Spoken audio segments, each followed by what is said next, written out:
In this section, we discuss predictive analytics. Predictive analytics is characterized by the presence of a target variable in the dataset, which will be used to steer the building of the analytical model. This target variable can either be continuous or categorical. Examples of continuous target variables are sales amount, the customer lifetime value or CLV, the stock price, etc. Examples of categorical target variables are churn, fraud, response to a marketing campaign, yes or no, etc. Due to the presence of the target variable, predictive analytics is also referred to as supervised learning, since the target variable will be used to supervise the learning process. Here you can see two example datasets for predictive analytics. The rows represent the various customers, C1, C2, etc. The columns, age, recency, frequency, and monetary, represent the variables. These are also called the predictors. The final column in red depicts the target variable. As said, it can either be continuous, such as the customer lifetime value in the top table, or categorical, such as good or bad customer in the bottom table. The analytical technique to be used depends upon whether the target variable is continuous or categorical. Linear regression is the most commonly used predictive analytical technique to model a continuous target variable. For example, in a customer lifetime value (CLV) context, a linear regression model can be defined to model the CLV in terms of the age of the customer, income, gender, RFM variables, etc. Loss given default is another example of a continuous target variable. It is a very important measure in credit risk modeling and represents the economic loss incurred upon default of an obligor or customer. Other examples are predicting the fraud amount, sales, blood pressure, number of votes, lifetime of a battery, air pollution, etc. Let's continue with our previous example of modeling the customer lifetime value or CLV. You can see the linear regression model formulation at the top of my slide. This can then be estimated using the method of ordinary least squares, or OLS. You can see this visualized at the bottom. Assume we have a regression model with only one variable or predictor x. Parameter beta 0 represents the intercept, whereas parameter beta 1 indicates the slope of the regression line. The residual EI measures the difference in vertical distance between the actual target value and the predicted target value. An observation above the regression line has a positive residual, whereas a point below the regression line has a negative residual. By squaring it, we basically calculate the area of the dashed square. In other words, the beta coefficients are chosen in such a way that the sum of all these squares is minimized. The formula to the right then shows the result to this optimization problem, with X the matrix with the observations and variables, and Y the target vector. Let's now continue and discuss a case of a categorical variable, such as good or bad. Note that depending upon the setting, bad can correspond to churn, non-responder, fraudster, bad payer, etc. Let's first start by discussing linear regression for binary classification. Here you can see our example dataset with predictor variables such as age, recency, frequency, and monetary, and a binary target variable which has values good or bad. Linear regression estimates a linear relationship between a target variable y representing the good-bad status and the predictor variables. In order to do so, the target variable y is represented in a numerical way. 0 if it's a bad customer and 1 if it's a good customer. The beta parameters are then typically estimated using the idea of ordinary least squares, OLS, whereby the parameters are estimated so as to minimize the sum of squared error terms as we discussed previously. As part of the estimation output, you will then also get standard errors, confidence intervals, and p-values, which can be used to gauge the statistical significance of each of the predictor variables. A key advantage of linear regression is that it usually works well and is simple to interpret. However, it does have a few problems associated with it. The first problem is that there's no guarantee that the target variable will have values between 0 and 1. In a classification problem, such as churn prediction, fraud detection, credit scoring, etc., it would be handy to have a target variable between 0 and 1, because we could then interpret it as a probability. A second problem is that the target variable and errors are not normally distributed, but Bernoulli distributed, which is also not that nice. Note, however, that despite both problems, linear regression usually gives good performance for classification. To solve the previously mentioned problems of linear regression for classification, let's start by introducing a bounding function. The idea of the bounding function is that it should be a function which is always limited between 0 and 1. An example bounding function is shown here. Fz equals 1 divided by 1 plus e to the power minus z. Let's study this bounding function into somewhat more detail. For z equal to 0, it becomes 1 divided by 1 plus e to the power 0, which is 1. So the function becomes 1 divided by 1 plus 1 or a half. For z, a very big number, say 1000, it becomes 1 divided by 1 plus e to the power minus 1000, which is very small, so the function goes towards 1. For z, a very small number, say minus 1000, it becomes 1 divided by 1 plus e to the power minus 1000, which is very big, so the function goes to 0. In other words, for any value z, this function is always bounded between 0 and 1. Let's now combine the idea of this bounding function with the idea of the linear regression as we discussed earlier. When combining both the linear regression with the bounding function, one arrives at logistic regression, as you can see right here. You can see that the z in the bounding function has been replaced by the linear combination of age, recency, frequency, and monetary, resulting in an output which is always bounded between 0 and 1, and which can thus be interpreted as the probability that the customer will be good given his/her characteristics such as age, recency, frequency, monetary, etc. Logistic regression is a very popular classification technique in industry. After the logistic regression model has been estimated using historical data, we can use it to score or assign probabilities to new observations or data.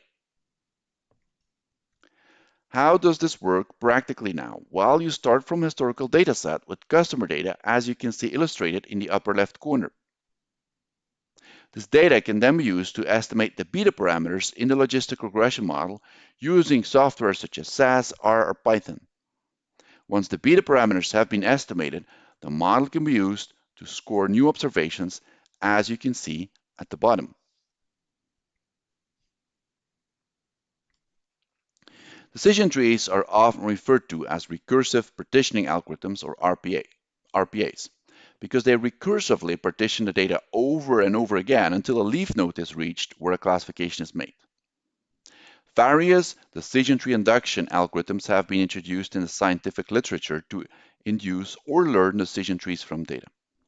Amongst the most popular are C4.5, or its newer version C5, developed by Quinlan in 1993, classification and regression trees, abbreviated as CART, developed by Bryman, Friedman, Olson, and Stone in 1984, and high-square automatic interaction detection, abbreviated as CHAIT, developed by Hartigan in 1975.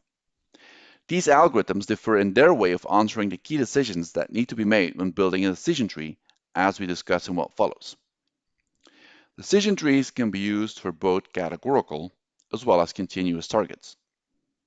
A decision tree with a categorical target is called a classification tree, whereas a decision tree with a continuous target is called a regression tree. We continue the discussion for classification trees. The tree starts at the top or root node, which specifies a testing condition that needs to be evaluated.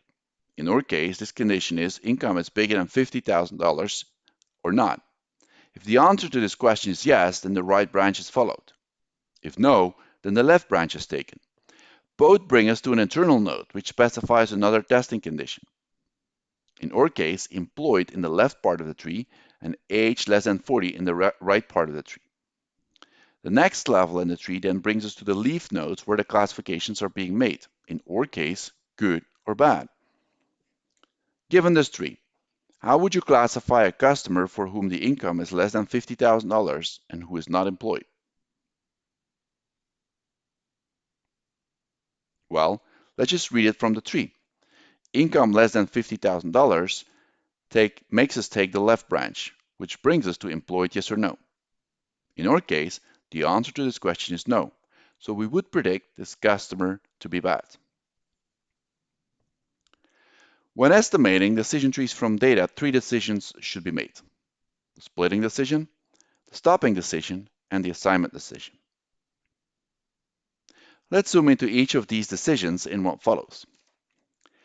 The splitting decision answers the question, what variable to split at what value? In the example tree depicted, why is the root node a split based upon whether income is bigger or less than $50,000? Why not split income at $20,000? Or why not split age at 30? Or marital status into married or not? The splitting decision will provide an answer to this question. The stopping decision answers the question when to stop growing the tree. In other words, when to stop adding nodes to the tree. In our example, why don't we add more nodes after having evaluated employed or age less than 40? The assignment decision answers the question, what class to assign to a leaf node. In our example, why do we predict good for all customers whose income is less than $50,000? Employed is yes, bad for all customers whose income is less than $50,000, and employed is no, and so on. Actually, this decision can be easily made by looking at the majority class in each leaf node. Consider, for example, the leaf node for income bigger than $50,000 and employed is yes, which is the utmost left leaf node of the decision tree. If it turns out that there are 1,000 customers in that leaf node, out of which 800 are good risk, then we assign a class good to that leaf node. In other words, we always assign a class in a leaf node according to the majority. This idea is also referred to as winner-take-all learning, since the winner class makes the final decision. So the assignment decision is quite easy to answer. To address the splitting decision, one needs to define a concept of impurity or chaos. Consider the 3 datasets depicted at the bottom, each containing good customers represented by the green dots and bad customers represented by the red dots. Minimal impurity occurs when all customers are either good or bad. Maximal impurity occurs when one has the same number of good and bad customers, which is the dataset in the middle. Decision trees aim at minimizing the impurity in the data. To do so appropriately, one needs a measure to quantify the impurity of a sample S given the proportion of good, Pg, and proportion of bads, Pb, respectively. Various measures have been introduced in the literature, and the most popular are classification error, which is minus the maximum of the proportion of goods and the proportion of bads. Entropy, which is minus the proportion of goods times the second logarithm of the proportion of goods, minus the proportion of bads times the second logarithm of the proportion of bads. And finally, Gini, which is 2 times the proportion of goods times the proportion of bads. Note that entropy is used in the C45 or C5 algorithm, whereas Gini is used in the CART algorithm.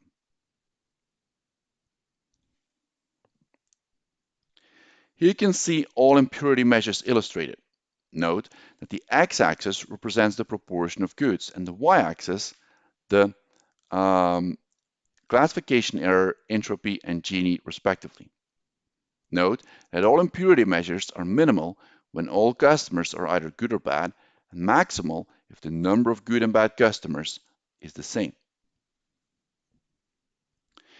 To address the splitting decision, various candidate splits are evaluated in terms of their decrease in impurity. Consider, for example, a split on H as shown here. Let's evaluate it in terms of classification error. The original dataset had maximal impurity, since the amounts of goods and bads are the same. The impurity calculations now become classification error at the top node equals 1 minus the maximum of a half and a half, which is a half. The classification error in the left node is 1 minus the maximum of a third and 2/3, which equals 1/3. Finally, the classification error in the right node becomes 1 minus the maximum of 1 and 0, which equals 0. The weighted decrease in impurity, also known as the gain, can then be calculated as follows. The gain of this split equals 0.5 minus 600 divided by 800 times a third minus 200 divided by 800 times 0, or 0.25. The gain measures the weighted decrease in impurity due to the split. It speaks for itself that a higher gain is to be preferred.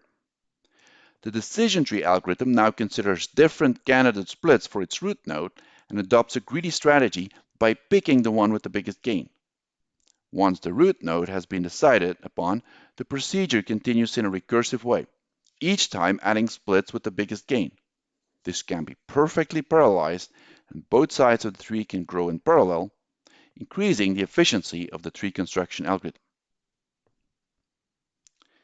Here you can see the same split evaluated using the entropy as the impurity measure, resulting in a gain of 0.32.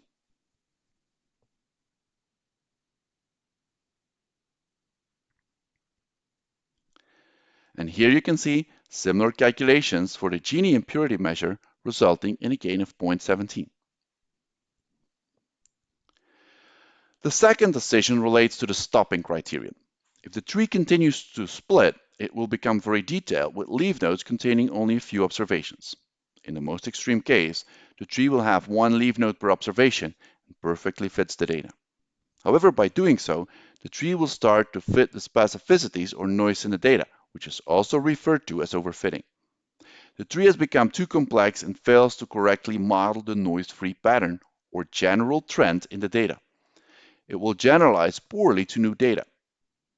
Do note that if the tree would be too general with only a few splits, it will underfit and not adequately capture all the patterns in the data. To avoid overfitting from happening, various strategies can be adopted.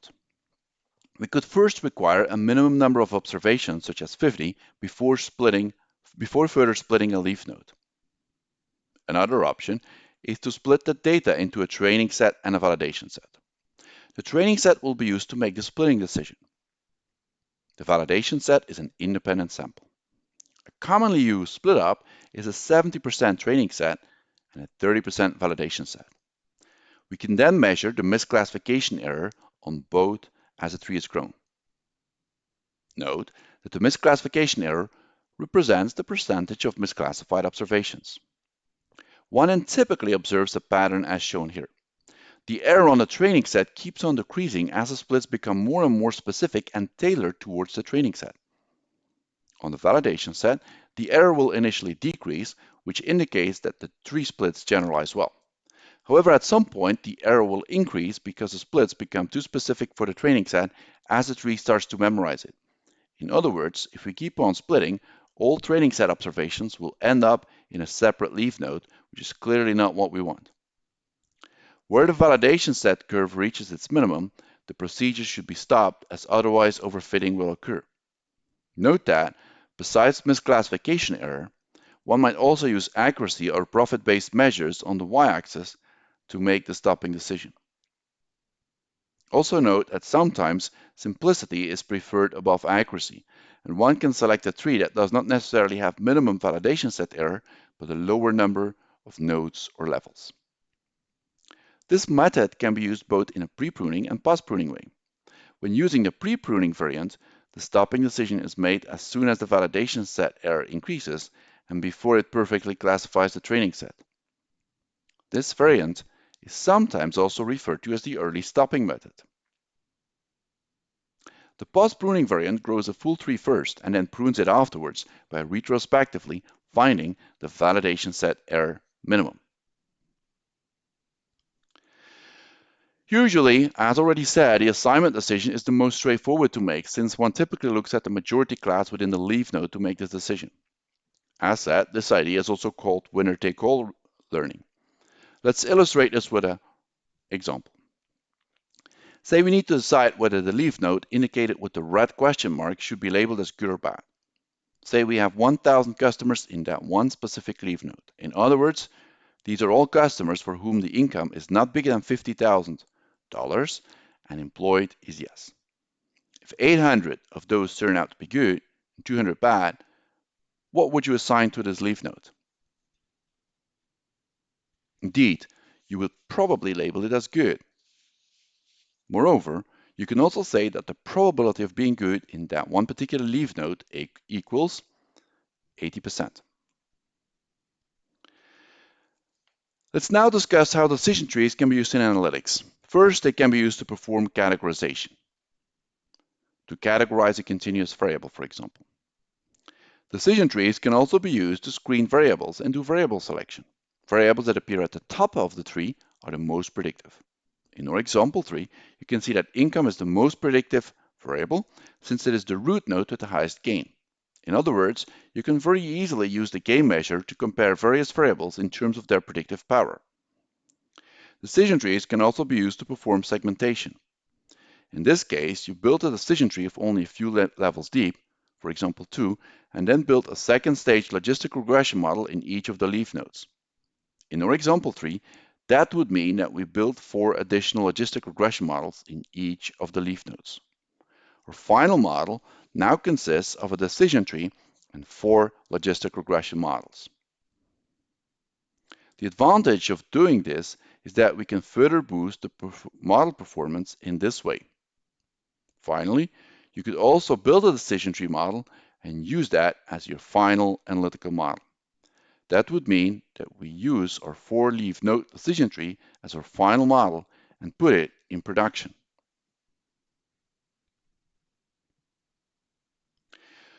What are the advantages and disadvantages of decision trees? In terms of advantages, decision trees are easy to interpret and understand, assuming they are not too big. You can easily explain why customers classify it as good or bad. Note that, especially in credit scoring, being able to explain classifications is very important and required by various available regulations.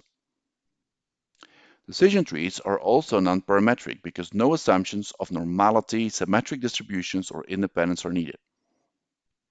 Hence, no prior data transformations, such as a logarithmic transformation, are needed to make data more symmetric or normally distributed.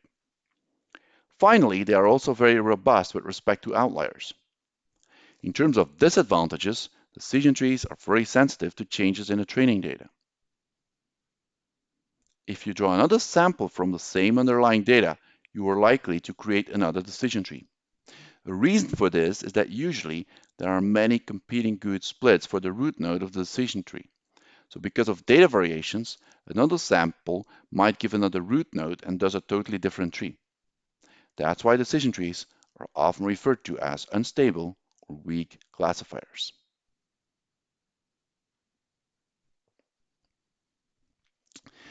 The k-nearest neighbor classifier is a non-parametric approach for classification. It basically classifies a new observation by looking at the classes of the majority of the k-nearest neighbors. A neighbor is deemed nearest if it has the smallest distance in Euclidean sense, as you can see illustrated with the formula at the bottom of my slide, calculating the distance between two observations x1 and x2. Here you can see the k-nearest neighbor classifier illustrated with k set to 5. Suppose we have a data set with 2 variables, age and income, and 2 classes, good and bad, represented by G and B. We want to classify the red observation x. So we calculate the Euclidean distance to all data points to find the 5 nearest neighbors.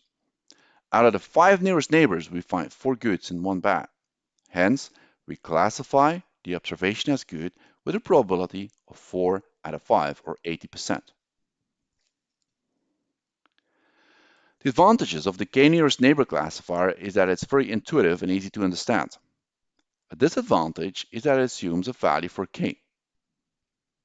This can be determined using an empirical optimization procedure which evaluates the performance for various values of k on an independent validation dataset.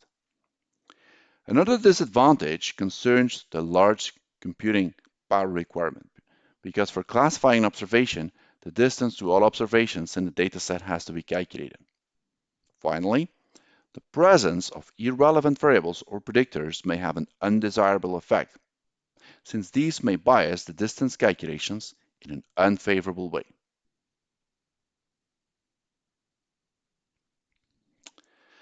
After you have created a predictive analytical model, you want to know how well the model performs in predicting the behavior of new observations. New observations are observations or customers that were not used to develop the model. In other words, they were not used to estimate the parameters or train the model.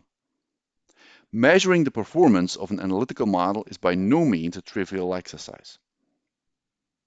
First, a decision needs to be made about dataset split up. In other words, on what data are we going to measure performance? Next, a decision needs to be made about the performance measure. Also here, various choices are available, both for regression as well as classification. We zoom into both of these decisions into somewhat more detail. To measure the performance of a predictive analytical model, the dataset is typically split up into a training set and a testing set. The training set, also called development or estimation data, will be used to build the model, whereas the testing set, also called the holdout data, will be used to calculate its performance. There should be a strict separation between training and testing set. No training data observations can be used for testing or vice versa. A common split up is 2/3 of the observations in the training set and the remaining one in the testing set. Note that in case of decision trees, the validation set, which we discussed earlier for making the stopping decision, is a separate data set. You cannot use the testing set as the validation set since it is actively being used during model development. A stratified split up can also be adopted, whereby the class distribution in training and testing set is equal. So suppose there are 90% goods and 10% bads in the original data, then in case of a stratified split up, you will have exactly 90% goods and 10% bads in the training and testing set. You can see this illustrated here. The data is split into a training set and a testing set. The training set is used to build a logistic regression model, which is then applied on the testing set. The scores obtained on the testing set are then used for performance calculation. This basically boils down to comparing the good-bad column to the score column. A scatter plot is a first visual check of the performance of a regression model. Here you can see the actual fraud amount contrasted with the predicted fraud amount. The more the plot approaches a straight line, the better the performance of the regression model. A scatter plot can be summarized by calculating the Pearson correlation coefficient, as you can see here. Note that yi hat represents the predictive value for observation I. Y hat bar the average of the predictive values, yi the actual value for observation I, and y bar the average of the actual values. The Pearson correlation always varies between -1 and +1. Values closer to +1 indicate better agreement and thus better fit between the predicted and actual values of the target variable. The coefficient of determination, or R-squared, divides the variability explained by the model by the variability in the data. The R-squared always varies between 0 and 1, and higher values are to be preferred. Two other popular measures are the mean squared error, MSE, and mean absolute deviation, MAD, as you can also see depicted here. A perfect model will have an MSE and MAD of 0. Higher values for both MSE and MAD indicate less good calibration performance. Note that the MSE is sometimes also reported as the root mean squared error, RMSE, whereby RMSE equals the square root of the MSE. Let's now continue and discuss various performance measures for binary classification. The most popular ones are the confusion matrix with the classification accuracy, classification error, sensitivity, and specificity, the receiver operating characteristic curve, and the area under the curve, and finally, the gains chart. The confusion matrix gives a class-by-class decomposition of the predicted versus the actual class. A customer who is predicted as good and turns out to be good is a true positive. A customer who is predicted as good and turns out to be bad is a false positive. A customer who is predicted as bad but turns out to be good is a false negative. A customer who is predicted as bad and turns out to be bad is a true negative. Based upon the confusion matrix, various performance measures can be calculated. The classification accuracy measures the percentage of correctly classified observations. The error rate is the complement thereof and thus measures the percentage of incorrectly classified observations. The sensitivity looks at the goods only and measures how many of the goods are classified as good. Vice versa for the specificity. The specificity looks at the bads only and measures how many of the bads are classified as bad. All these measures vary depending upon the cutoff, which is chosen to make the classification. For example, if the cutoff of a logistic regression model is set at 0, then all customers will be classified as good.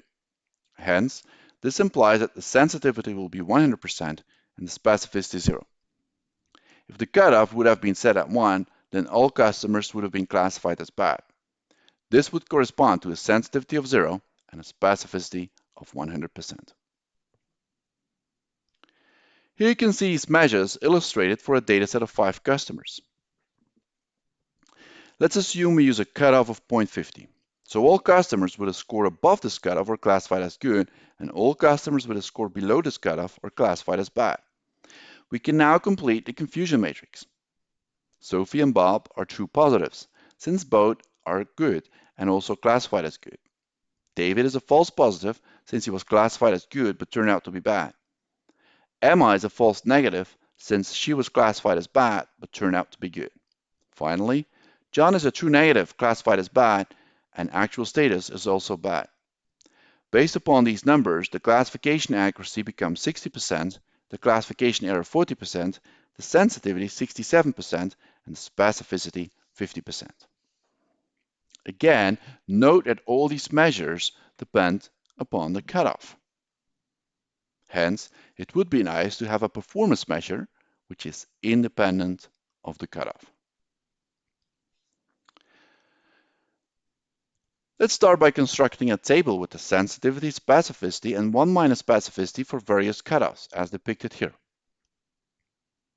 Remember, when the cutoff is set at its minimum, 0 in our case, then the sensitivity becomes 1 and the specificity becomes 0. When the cutoff is set at its maximum, 1 in our case, the sensitivity becomes 0 and the specificity becomes 1. The receiver operating characteristic, or ROC curve, then plots the sensitivity versus 1 minus specificity as illustrated in the figure to the right. Remember that the sensitivity is the percentage of goods predicted to be good, the specificity is the percentage of bads predicted to be bad, and so 1 minus specificity is the percentage of bads predicted to be good. Note that the perfect model detects all the goods and all the bads and thus has a sensitivity of 1 and a specificity of 1 as represented by the upper left corner in the figure. The closer the curve approaches this point, the better the performance. In the figure, the blue model or blue analytical model A has a better performance than the red model B. A problem arises if the curves intersect. In this case, one can calculate the area under the ROC curve, or AUC, as a performance metric. The AUC provides a simple figure of merit for the performance of the constructed classifier. The higher the AUC, the better the performance. The AUC is always bounded between 0 and 1 and can be interpreted as a probability. In fact, it represents the probability that a randomly chosen good gets a higher score than a randomly chosen bad. Note that the diagonal represents a random scorecard, whereby sensitivity equals 1 minus specificity for all cutoffs. Hence, a good classifier should have an ROC above the diagonal and AUC bigger than 50%. In other words, the percentage of goods predicted to be good should always be higher than the percentage of bads predicted to be good. A gains chart is a very popular performance metric in marketing response modeling. Remember, the goal of response modeling is to verify whether a customer will respond to your marketing campaign or not, such as a customer buying from the catalog you sent him or her, clicking on your banner, etc. At the top, you can see an example dataset with 5 customers. You can see that according to our predictive model, which could be a logistic regression, a decision tree, or a k-nearest neighbor, Bob has the highest score and is thus the most likely responder, whereas John gets the lowest score and is thus the least likely responder. If we would randomly select 10% of all our customers, we expect to reach 10% of the responders by chance. Obviously, the goal is to select 10% of all customers and reach more than 10% of the responders, which represents the gain realized. The perfect model would only target responders. Obviously, this is unrealistic as we will never obtain a perfect model, but it gives us a performance upper bound. The real-life model then sits in between the perfect and the random model. Here you can see the gains chart illustrated. The x-axis represents the percentage of customers you target or contact with your marketing campaign. In other words, the customers ordered by score. The y-axis represents the percentage of responders. In this data set, there are 10% responders in total. The black line denotes the perfect model, and the pink line the random model. The blue line represents the model we obtained from more logistic regression or decision tree or k-nearest neighbor, for example. You can see that if we target the 10% customers with the highest scores from our model, we will reach 30% of the responders. Obviously, the closer our model gets to the perfect model, the better. We hereby conclude our discussion on predictive analytics.